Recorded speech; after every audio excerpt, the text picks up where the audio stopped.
Aujourd'hui, on part en voyage au cœur du système monétaire bien réel, héritage d'une autre époque, et aujourd'hui au centre d'une transformation géopolitique majeure, le franc CFA. Avant de tirer des conclusions hâtives, écoutez la vidéo jusqu'à la fin.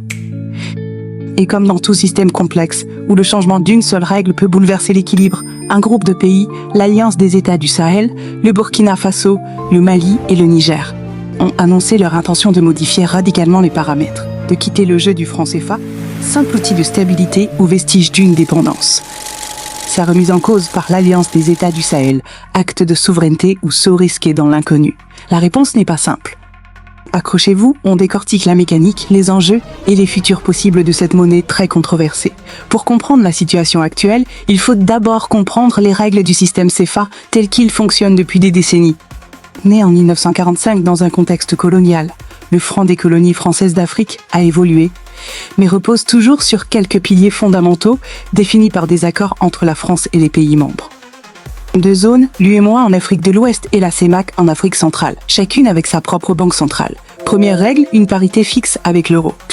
Un euro équivaut à 655,957 francs CFA. Un taux fixe, sauf décision conjointe. Deuxième règle, la garantie de convertibilité illimitée assurée par le Trésor français. Théoriquement, les francs CFA peuvent toujours être échangés contre des euros. Troisième règle, en contrepartie, les banques centrales africaines doivent déposer une part significative de leurs réserves de change auprès du Trésor français, sur un compte spécifique appelé compte d'opération.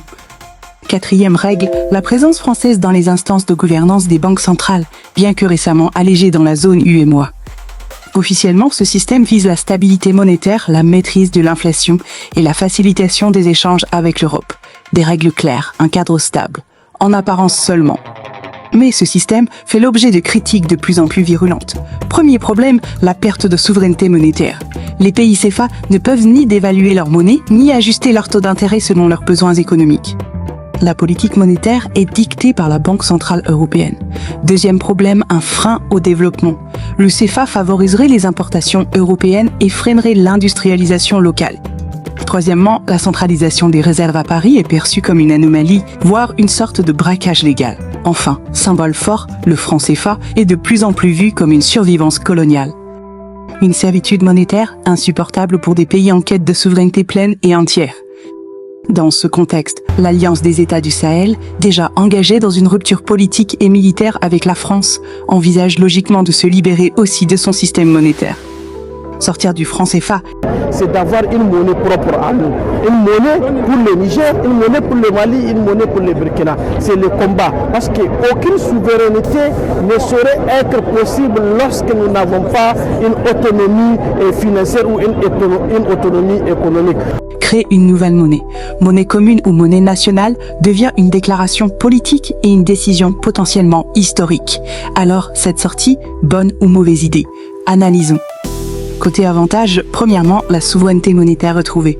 Maîtriser sa monnaie, c'est aussi maîtriser ses choix économiques. Deuxièmement, une flexibilité accrue. Un taux de change ajustable peut améliorer la compétitivité, stimuler les exportations, réduire les importations coûteuses. Troisièmement, une plus grande liberté pour financer le développement local, sans les contraintes imposées par les règles actuelles. Quatrièmement, un symbole fort d'indépendance, capable de renforcer l'intégration régionale autour d'une vision souverainiste. Mais les risques sont loin d'être négligeables. D'abord, la perte de la stabilité garantie qu'il faudra pallier.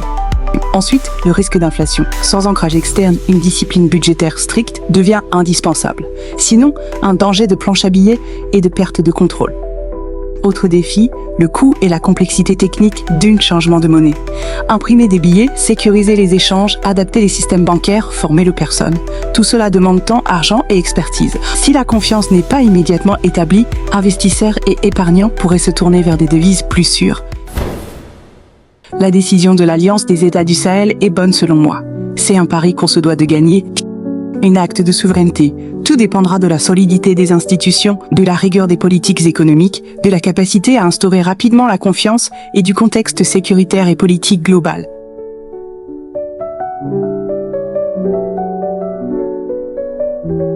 Notre exploration du système CFA et de sa remise en question par l'Alliance des États du Sahel touche à sa fin.